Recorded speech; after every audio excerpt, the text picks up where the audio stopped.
توحید بھی دنیا میں نہ ہو، تم بھی نہ ہو، خیمہ افلاک کا استادہ اسی نام سے ہے، تب سے ہستی تب سے آمادہ، بزم ہستی تب سے آمادہ اسی نام سے ہے۔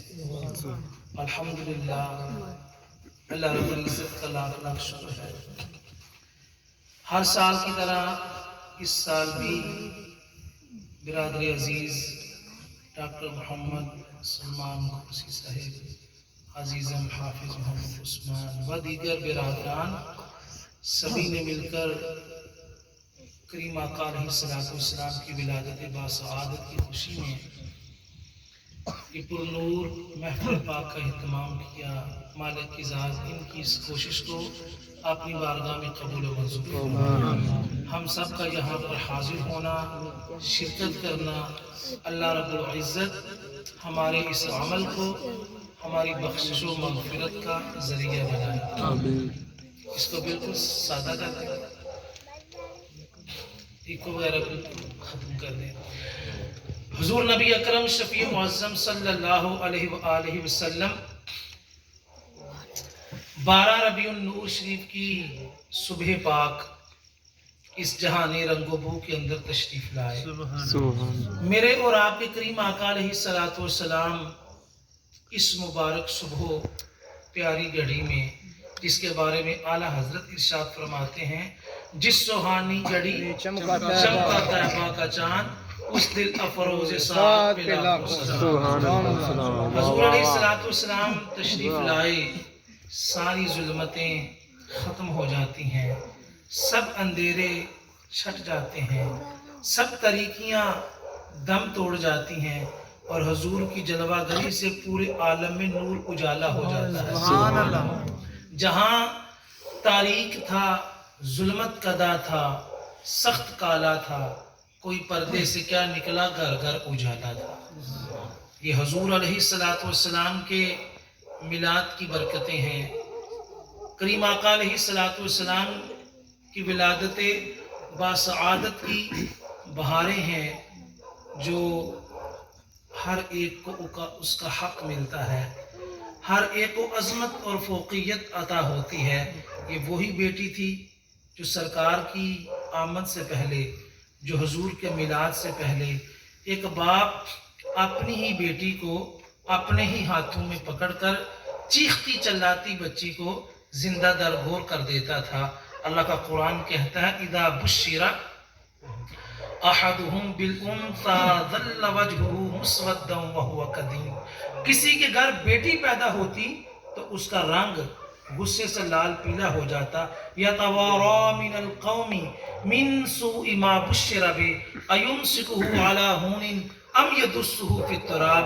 اب بیٹی آئی تو وہ کیا سوچتا ہے، کیا میں ساری زندگی اس بیٹی کو شرم کے ساتھ، شرمندگی کے ساتھ اپنے پاس رکھوں یا زندہ درگور کر دوں۔ کتنی بیٹیاں زندہ درگور ہوئیں۔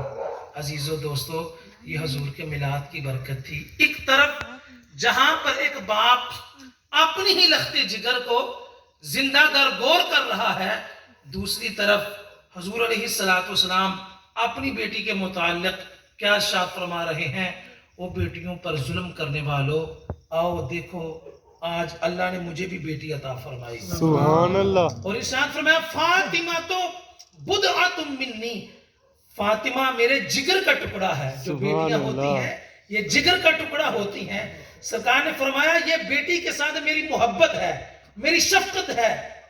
جس نے میری بیٹی فاطمہ کو ناراض کیا اس نے مجھے ناراض کیا، اور جس نے مجھے ناراض کیا اس نے اللہ کو ناراض کیا۔ یہ بیٹیوں کو حضور نے عظمت عطا فرمائی۔ دیکھیے کس کس انداز سے اللہ کے محبوب علیہ السلام نے بیٹیوں کو فوقیت عطا فرمائی۔ مسند پر تشریف فرما ہے سیدہ فاطمہ الزہرا سلام اللہ علیہا، جب آپ کی خدمت میں حاضر ہوتی ہیں تو نبی کریم علیہ السلام اپنی مسند سے اٹھ کر اپنی بیٹی کا استقبال کرتے ہیں، سبحان اللہ، اور پھر ماتھے پر بوسہ دیتے ہیں۔ کیا ارشاد فرماتے ہیں، اے فاطمہ مجھے تیری جبین سے، تیری پیشانی سے جنت کی خوشبو آتی ہے۔ یوں نبی پاک صلی اللہ علیہ وسلم نے 2 انگلیاں اٹھائیں. یہ بخاری شریف کی حدیث پاک ہے. سبحان اللہ. آپ علیہ السلام نے ارشاد فرمایا کہ جس نے اپنی بیٹی کا خیال رکھا، اپنی بیٹی کی احسن طریقے سے پرورش کی، اس کی نگہداشت کی، اس کے تمام تر حقوق ادا کیے اور باعزت طریقے سے اپنی بیٹی کو اپنے گھر سے رخصت کیا. سبحان اللہ. سرکار کیا ارشاد فرماتے ہیں؟ آپ علیہ السلام ارشاد فرماتے ہیں قیامت کا دن ہوگا اور اللہ کی جنت ہوگی، تو جس باپ نے اپنی بیٹی کا حق ادا کیا، میں اس خوش نصیب غلام کو اپنے ساتھ لے کر جنت میں جاؤں گا. سبحان اللہ. عزیز و دوستو، یہ حضور کی شفاعت، یہ کریم آقا علیہ السلام کی طرف سے جنت کا اعلان کس کے لیے ہے؟ اس کے لیے جس نے بیٹی سے پیار کیا. کسی نے عرض کی یا رسول اللہ صلی اللہ علیہ وسلم، یہ تو 3 بیٹیوں کے لیے اعلان ہو رہا ہے، جس کی 2 بیٹیاں ہوں. سرکار نے فرمایا اس کے لیے بھی جنت ہے. سبحان یا اللہ. رسول اللہ، جس کی 1 بیٹی ہے، فرمایا اپنی بیٹی کو گلے سے لگائے، اس کو ناراض نہ کرے، اس کی ہر جائز خواہش کو پورا کرے، باعزت طریقے کے ساتھ اس کو گھر سے رخصت کرے. 1 بیٹی والے کو بھی محمد مصطفیٰ جنت کی بشارت دیتے ہیں. سبحان اللہ. صلی اللہ علیہ علیہ وسلم. مسجد نبوی کے پلر کے ساتھ ایک بابا جی ٹیک لگائے، آنکھوں میں آنسو ہے، عرض کرتے ہیں حضور 3 والے کے لیے بھی جنت، 2 والے کے لیے بھی جنت، جس کی 1 بیٹی ہے اس کے لیے بھی جنت. آقا، جس کے پاس یہ رحمت موجود ہی نہ ہو، یا اللہ کا فضل جس پر نہ ہوا ہو، جس کے پاس بیٹی ہی نہ ہو، تو سرکار فرماتے ہیں جاؤ کسی یتیم بچی کے سر پہ ہاتھ رکھ لینا، قیامت کے دہاڑے تجھے بھی جنت میں لے کر جائے. سبحان اللہ. تجھے بیٹیوں کو عظمت ملی، یہ حضور کے میلاد کا صدقہ. اما عائشہ صدیقہ عرض کرتی ہیں یا رسول اللہ صلی اللہ علیہ وسلم، آج تو ایک عجب معاملہ پیش آیا. میرے گھر میں خاتون آئی، جب اس نے دروازے پر دستک دی، میں نے دروازہ کھولا، اس عورت کے دونوں پہلوؤں میں، دونوں سائڈوں پر 1 بچی تھی، ماں تھی اور اس کی 2 بچیاں تھیں. آقا، اس نے کچھ مانگنے کے لیے، کچھ سوال کیا، کچھ کھانے کے لیے ہے، میری بچیاں بھوکی ہیں. اللہ اکبر. یا رسول اللہ صلی اللہ علیہ وسلم، گھر کا کونا کونا چھان مارا، کھانے کے لیے کچھ نہیں ملا. نبوت کا وہ آستانہ، نبی کا وہ دربار، ایک دودھ کا پیالہ سرکار چاہیں 70 صحابہ کو پلا دیں، دودھ میں سے قطرہ کم نہیں ہوتا. وہ نبی علیہ السلام فرماتے ہیں واللہ یعطی وانا قاسم، جن کو رب نے قاسم بنا کر بھیجا ہے. اپنے گھر کا حال یہ ہے. بھوک کی وجہ سے صحابہ عرض کرتے ہیں یا رسول اللہ، شدت بھوک کی وجہ سے جسم نڈھال ہے، ہم نے پتھر باندھا ہوا ہے. سرکار اپنا دامن اٹھاتے ہیں، صحابہ تم نے 1 باندھا ہے، تمہارے نبی نے 2 باندھے. وہ ایک طرف پورے جہاں کو خزانے لٹا رہے ہیں اور خود کئی دنوں تک گھر کے اندر چولہا نہیں جلتا. اما عائشہ فرماتی ہیں یا رسول اللہ، میں جواب دینے لگی گھر میں کچھ نہیں ہے، پھر خیال آیا نبی کے دربار پہ آئی ہے، نبوت کے دروازے پر اس نے دستک دی ہے، خالی ہاتھ نہ جائے. آقا، پھر میں نے کچھ برتن ٹٹولے، ایک خشک کھجور، ایک چھوارا ملا، میں نے اس کو دیا. یا رسول اللہ صلی اللہ علیہ وسلم، میرے سرتاج، میں دیکھتی ہی رہ گئی. ماں خود بھی بھوکی تھی، بھوک کی وجہ سے اس کا پیٹ ساتھ لگ چکا تھا، آنکھیں اس کی اندر دنس چکی تھیں، بھوک کی وجہ سے رنگ اس کا زرد پڑ چکا تھا. لیکن آقا، اس ماں نے کھجور کے 2 ٹکڑے کر لیے، آدھا ٹکڑا ایک بچی کو کھلا دیا، آدھا ٹکڑا دوسری بچی کو کھلا دیا. ماں بھوکی کی بھوکی ہی رہی. آقا، ماں اپنی بچیوں سے اتنا پیار کرتی ہے. اما عائشہ بیان کرتی جا رہی ہیں اور نبی کی آنکھوں سے آنسو چلتے جا رہے ہیں. سرکار شاہ فرماتے ہیں عائشہ جانتی ہو، یہ بچیاں قیامت کے دن اس وقت تک جنت میں نہیں جائیں گی جب تک اپنی ماں کو بھی ساتھ نہ لے جائیں. تو عزیزو دوستو، جس ماں نے، جس باپ نے بیٹیوں کا خیال رکھا، اللہ کے کرم سے یہ بیٹیاں جن کا خیال رکھا جاتا ہے، جن کے سروں پر دست شفقت رکھا جاتا ہے، جن بیٹیوں کی پیدائش اور آمد پر بیٹوں سے بڑھ کر خوشی کا اظہار کیا جاتا ہے، یہ بیٹیاں تو کل جنت میں جانے کا سبب بنے گی۔ اللہ خوش ہوتا ہے تو بندے کو کیا دیتا ہے، رب راضی ہوتا ہے تو بندے کو کیا عطا فرماتا ہے۔ یہی سوال کلیم اللہ علیہ السلام نے کیا، اے میرے پروردگار، جب تیری عنایات بندے پر بہت زیادہ ہوتی ہیں، جب تو اپنے بندے پر بہت زیادہ خوش ہوتا ہے تو پھر کیا معاملہ کرتا ہے؟ اے میرے موسیٰ، اے میرے کلیم، جب میں اپنے بندے پر بڑا خوش ہوتا ہوں نا، ادھر ہی بیٹھ جا، جب میں اپنے بندے پر بڑا خوش ہوتا ہوں نا تو پھر میں اپنے بندے کو کیا عطا کرتا ہوں؟ بیٹی عطا کرتا ہوں۔ سبحان اللہ، یا رب العالمین، جب تو اور زیادہ خوش ہوتا ہے تو پھر کیا کرتا ہے؟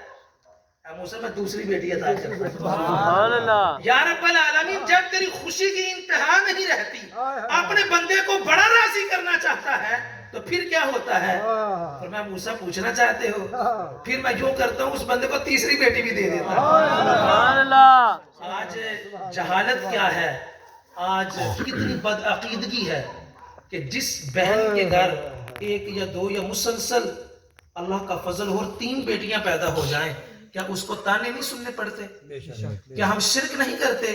بیٹی پیدا کرنے والی وہ عورت ہے، بیٹا پیدا کرنے والی وہ عورت ہے، کیا اس کے اختیار میں ہے؟ نہیں میرے بھائی، یہ ساری دولتیں دست قدرت کے اندر ہیں۔ وہ جب چاہے، جس کو چاہے، جو مرضی عطا کرے۔ اللہ کی رضا پہ راضی رہنا اور اللہ کی عطا پہ خوش ہونا، یہ مومنوں کا شیوا ہوا کرتا ہے۔ حضور تشریف لائے تو اللہ عز و جل نے اس عورت کو عظمت بخشی۔ وہ ماں بن کے آئی تو پیروں تلے جنت رکھ دی، وہ بہن بن کے آئی تو حضور نے فرمایا جس نے بہن کا خیال رکھا اس کے لیے بھی جنت ہے۔ سرکار کی رضائی بہن شیما جو حضور کو کھلایا کرتی تھی، ان کے قبیلے کے کچھ لوگ حضور کی بارگاہ میں قیدی بن کے آ گئے، لڑائی ہوئی، سرکار دو عالم صلی اللہ علیہ وسلم کے صحابہ نے ان کو قیدی بنا لیا حضور کے حکم سے۔ اب شیما آئی، بڑے فخر سے آئی اور آ کر کہتی ہے بلاؤ نا ذرا محمد کو، پڑھیے صلی اللہ علیہ وسلم۔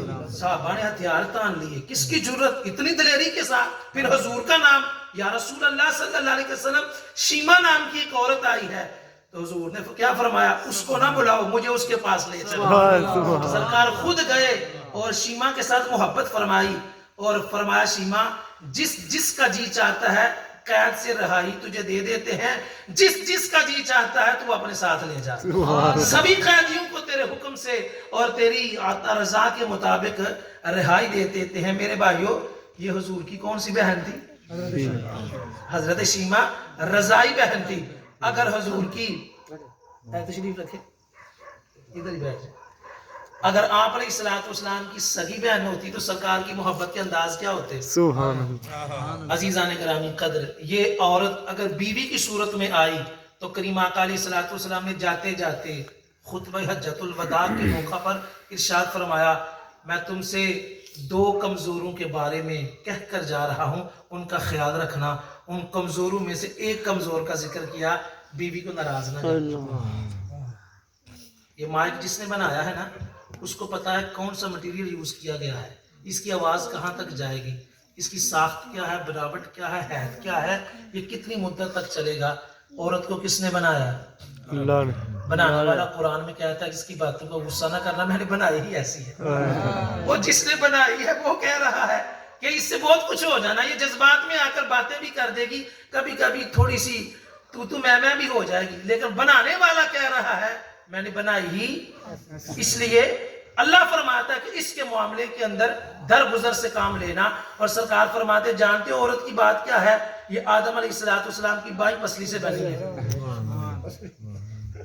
کون سی پسلی سے؟ بائیں پسلی سے۔ تو سرکار نے فرمایا اس کو مکمل طور پر سیدھا، تو آپ بھی مکمل سیدھا نہ کریں، اس کا تھوڑا سا لچک جو ہے نا، تھوڑی سی باتیں عورت کی برداشت کر لیا کرے۔ فرمایا جاتا ہے کہ جس شوہر نے اپنی بیوی کو خوش رکھا اور اس کو ناراض نہیں ہونے دیا، اپنے گھر کا ماحول خراب نہیں کیا، اللہ تعالیٰ اس شوہر کو قیامت کے دن جنت کے اندر حضرت نوح علیہ السلام کے برابر مقام عطا کرے گا۔ سبحان اللہ، جن کی بیویوں کی طرف سے کبھی کبھار نوک چوک ہو جاتی تھی، لیکن اللہ کے نبی نے بیویوں کو ناراض نہیں کیا، ان کو اپنے گھروں کے اندر آباد کر کے رکھا۔ میرے عزیزوں میرے بھائیو، حضور تشریف لائے، غلاموں کو کتنی حقارت کی نظر سے دیکھا جاتا تھا۔ نبی علیہ السلام نے ارشاد فرمایا عبیدکم اخوانکم، وہ غلامی کا دور گزر چکا ہے، اب غلام تمہارے بھائی ہیں۔ وہ تمہاری دکان پر کام کرنے والا ملازم ہے، وہ تمہاری حویلی ڈیرے پر چارہ ڈالنے والا کوئی شخص ہے، فرمایا جو بھی ماتحت تمہارے ہیں وہ تمہارے بھائی ہیں۔ جو اپنے ملازمین کے ساتھ اچھا سلوک کرے گا اس پر رب بھی راضی ہوگا، رب کا رسول بھی راضی ہوگا۔ سبحان اللہ۔ یہ غلام تھے نا حضرت سیدنا بلال حبشی رضی اللہ تعالیٰ عنہ، جب غلامی کا دور تھا دہکتے کولوں پہ لٹایا گیا، گرم ریت پر لٹایا گیا، گلے میں رسی ڈال کر گلی گلی گھسیٹا گیا، لیکن اس غلام کو حضور کے دامن رحمت سے وابستہ ہونے کے بعد کیا عزت ملی۔ حضور معراج سے واپس تشریف لائے، ایک ایسا پیارا جملہ ارشاد فرمایا، میں تو کہتا ہوں اس جملے سے حضرت بلال کی زندگی بھر کی غلامی کی تھکن اتر گئی ہوگی۔ حضور ارشاد فرماتے ہیں بلال تو کون سا عمل کرتا ہے، میں نے تیرے قدموں کی آہٹ کو اللہ کے عرش پہ سنا ہے۔ یہ وہ غلام تھے جو حقارت کی نظر سے دیکھا کرتے تھے۔ میرے عزیزوں میرے بھائی، جب یہ اسلام میں آئے اب لوگ حضرت بلال کے پاس آتے ہیں تو کیا کہتے ہیں، اے بلال غلامی کا دور گزر چکا ہے، یا بلال انت سیدنا، آج کے بعد تو ہمارا سردار ہے، آج کے بعد تو ہمارا سردار ہے۔ آج مولانا قاری ضیاء صاحب اذان پڑھیں رخ ہوتا ہے قبلے کی طرف، مولانا قاری علی رضا صاحب اذان پڑھیں تو رخ ہوتا ہے کعبۃ اللہ کی طرف، حافظ محمد عثمان اذان پڑھیں رخ ہوتا ہے کعبۃ اللہ کی طرف، لیکن کریم آقا علیہ السلام نے حضرت بلال حبشی کو اذان پڑھنے کے لیے اسی کعبۃ اللہ کی چھت پہ چڑھا دیا۔ نیچے حضور طواف کر رہے ہیں اور حضور ارشاد فرماتے ہیں بلال اب پڑھو اذان۔ اب اذان پڑھتے پڑھتے بلال کا رخ کس طرف تھا، نیچے حضور طواف کر رہے ہیں، جہاں سے طواف کرتے حضور مڑتے ہیں بلال حبشی بھی اپنا رخ اسی طرف موڑ دیتے ہیں۔ اگر آپ کو نیند نہیں آئی تو آپ کے شہر اقبال کو نہ پڑھ لیں، سبحان اللہ، کہتے ہیں تو چھوڑ دیتے ہیں ابھی، سبحان اللہ، اگر ذوق سلامت ہے تو سبحان اللہ کہیں گے تو اگلی بات بھی ہوگی۔ سبحان اللہ، لگتا نیند آئی آپ نہیں آئی، سبحان، بھوک بھی نہیں لگی، پھر کہیں سبحان اللہ۔ سبحان اللہ۔ علامہ اقبال نے فرمایا کہ حضرت بلال نے اذان کون سی پڑھی، اذان ازل سے تیرے عشق کا ترانہ بنی، سبحان اللہ، اذان ازل سے تیرے عشق کا ترانہ بنی اور نماز اس کے نظارے کا ایک بہانہ بنی۔ یہ اقبال نے اذان کی بات کی ہے اور اب اقبال حضرت بلال کی نماز کی بات کرتے ہیں۔ آپ فرماتے ہیں ادائے دید سراپا نیاز تھی تیری، سبحان اللہ، ادائے دید سراپا نیاز تھی تیری، بس حضور کو دیکھتے رہنا نماز تھی تیری۔ یہ غلام بھی جب اسلام میں آئے تو اس دین اسلام نے حضور کے میلاد کی برکت سے اللہ نے غلاموں کو بھی عظمت اور فوقیت عطا فرمائی۔ مولا علی مشکل کشا علیہ السلام بازار جاتے تھے تو جو کپڑا اپنے لیے خریدتے تھے وہی اپنے غلام کے لیے خریدتے تھے۔ سبحان اللہ، حضرت عمر نے سفر کرنا چاہا تو غلام کے ساتھ باری طے فرمائی، اگرچہ 25 لاکھ مربع میل رقبہ پر حکومت کرنے والی یہ عظیم المرتبہ شخصیت جن کے بارے میں حضور نے ارشاد فرمایا نبوت کا دروازہ بند ہو چکا، اگر میرے بعد کوئی نبی ہوتا نبوت کا تاج عمر کے سر پہ سجایا جاتا۔ وہ عمر جس نے آغوش نبی کے اندر تربیت پائی، آج غلام ساتھ ہے، ایک سفر کرنا ہے، یہ نہیں کہ بادشاہ خود ہی سواری پر ہے بلکہ باری طے کر لی، کچھ دیر کے لیے میں سواری پر بیٹھوں گا، لگام غلام کے ہاتھوں میں ہوگی اور کچھ دیر کے لیے غلام سواری پر ہوگا۔ بتائیے گا ذرا سواری کی لگام کس کے ہاتھوں میں ہوگی؟ حضرت عمر کے ہاتھوں میں۔ آپ کو سمجھ آ رہا؟ منزل قریب آ گئی، جہاں پر جانا تھا یروشلم کا علاقہ فتح ہوا تھا تو وہاں پر گورنر نے خط لکھا تھا حضور آئیں تو صحیح، ذرا دیکھیں یہاں پر اسلام کی کیسی بہار آئی ہے۔ اب حضرت عمر جب منزل کے عین قریب آ گئے جہاں پر مسلمان ہاتھوں میں پھولوں کے گجرے لیے اپنے بادشاہ کے استقبال کے لیے کھڑے تھے اور دوسری طرف غیر مسلم کھڑے ہیں، دیکھیں تو صحیح یہ کون سا بادشاہ ہے ان کا جس کی ہیبت سے شیطان بھی کانپ جاتا ہے۔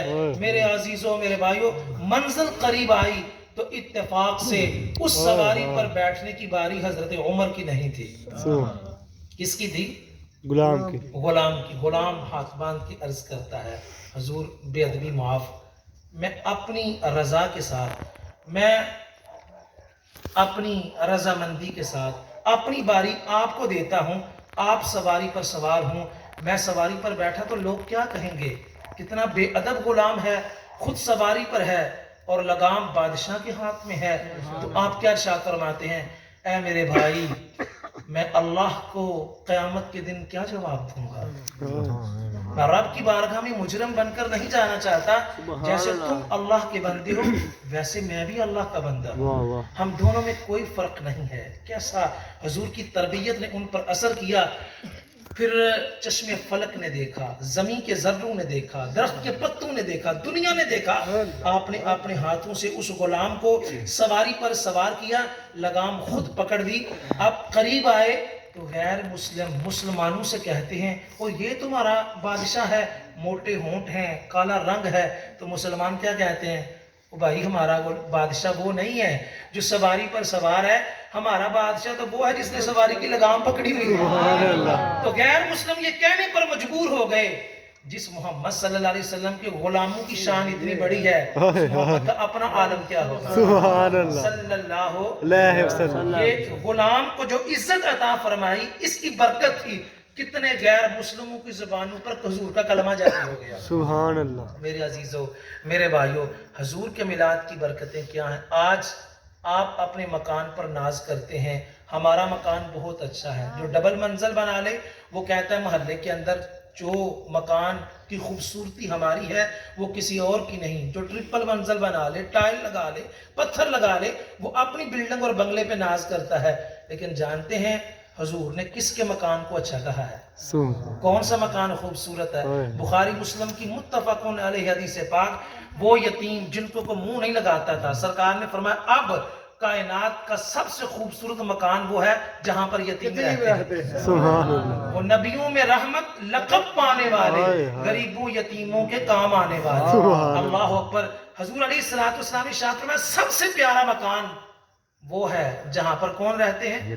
یتیم۔ اور لوگ ان یتیموں کے ساتھ اچھا سلوک کرتے ہیں۔ یہ عید کا دن ہے، لوگ عیدگاہ کے اندر حضور کی آمد کے منتظر ہیں، صفیں بن چکی ہیں، مصلی امامت خالی ہے، نماز عید کا وقت ہے، حضور عیدگاہ کے قریب تشریف لے گئے، لیکن وہاں پر جا کر میرے اور آپ کے کریم آقا کے قدم رک جاتے ہیں۔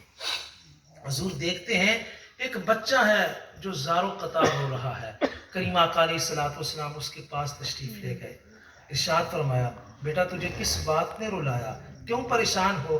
وہ بچہ کہتا ہے یا رسول اللہ صلی اللہ علیہ وسلم کاش آج میرے ابا جی ہوتے، میں بھی عید کی خوشیوں میں شامل ہو جاتا۔ پھر حضور نے جو تاریخی لفظ ارشاد فرمائے، روتا ہوا بچہ مسکرانے لگا۔ سرکار نے ارشاد فرمایا اما ترضی ان محمد ابو کا، کیا تم خوش نہیں ہوگے اگر فاطمہ کا بابا تمہارا بھی بابا بن جائے؟ سبحان اللہ۔ کیا تم خوش نہیں ہوگے اگر جنتی نوجوانوں کے سردار حسن اور حسین تمہارے بھائی بن جائیں؟ کیا خوش نہیں ہوگے اگر جنتی خواتین کی سردار میری بیٹی فاطمہ تیری بہن بن جائے؟ وہی روتا ہوا بچہ مسکرا رہا ہے۔ سرکار گھر تشریف لے گئے، بچے کو نہلایا گیا، صاف کپڑے پہنائے گئے، اب وہی بچہ مسکراتا ہوا حضور کی انگلی پکڑ کے نا عیدگاہ کی طرف جا رہا ہے۔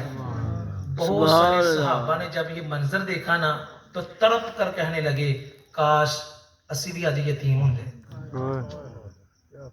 کاش آج ہم بھی یتیم ہوتے۔ حضور کی یہ شفقتیں، یہ بہاریں، یہ محبتیں ہمیں بھی میسر آتی۔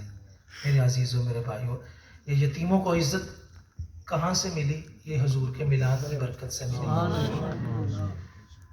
اب وقت کے دامن میں اتنی گنجائش نہیں ہے چونکہ پہلے ٹائم کافی سارا ہو چکا ہے۔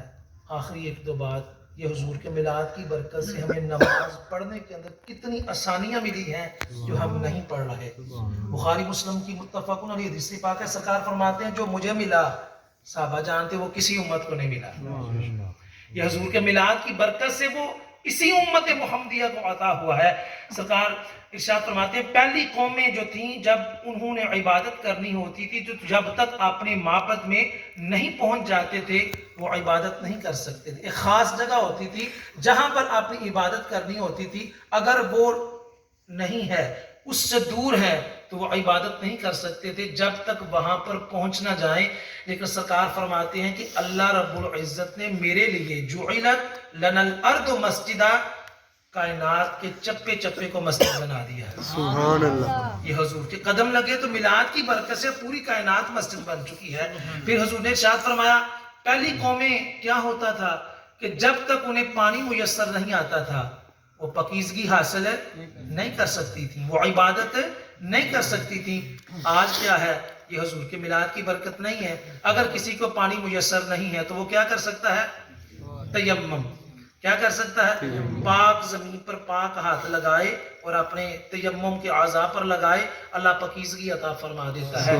پانی بھی نہیں ہے، تیمم کر کے نماز۔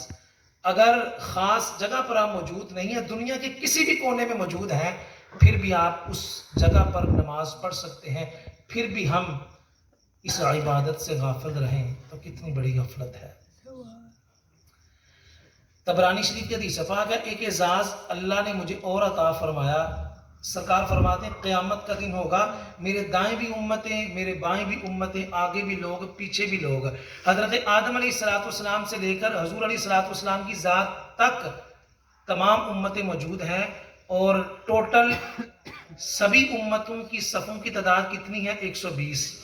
بولیے ذرا کتنی؟ 120۔ حضور ارشاد فرماتے ہیں مجھے اپنی امت کی کثرت پر فخر ہوگا، کیوں؟ اس لیے کہ 120 میں سے الحمدللہ 80 صفیں میری امت کی ہوں گی۔ سبحان اللہ، لیکن سرکار ارشاد فرماتے ہیں میں اپنی امت کے چہروں کو پہچان لوں گا۔ کیسے؟ سرکار فرماتے ہیں میری امت کے چہرے وضو کی وجہ سے چمک رہے ہوں گے۔ سبحان اللہ، تو پھر بھی آپ وضو نہ کریں، پھر بھی آپ اللہ کی بارگاہ میں حاضر نہ ہوں۔ حضور کے میلاد کی برکت سے ہمیں کتنے اعزاز اور کتنے امتیازات ملے ہیں۔ اللہ رب العزت کی حضور دعا ہے اللہ تعالی ہم سب کو نماز کی پابندی کی توفیق عظیم عطا فرمائے۔ آمین۔ قرۃ عینی فی الصلاۃ، حضور کی آنکھوں کی ٹھنڈک کون سا عمل ہے؟ نماز، کون کون پھر آج کے بعد حضور کی آنکھوں کو ٹھنڈا کرے گا؟